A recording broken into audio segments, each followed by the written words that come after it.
دەبیتە پێشمەرگە. من پێم وایە واقعی نییە ئەوەی کە تەک نەفەرە بچنە ناو جەیشی سووریا، یعنی ئەمە واقعی نییە. ئێمە عینەن ساڵی 2003ەوە کەوت ماسڕوریش لێرە، ئێمە عینە موشکیلەمان نەبوو لەگەڵ ئەمریکیەکان بە ئێمەیان دەگوت ئیلا بیل ئێوە دەبێ لە ناو جەیشینی، گوتمان بابە ئەوە عەمەلی نییە، واقعی نییە.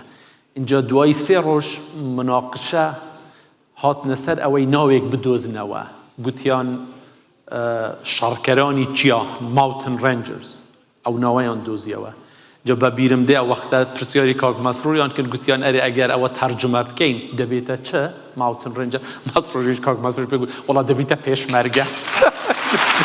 دەبێتە پێشمەرگە.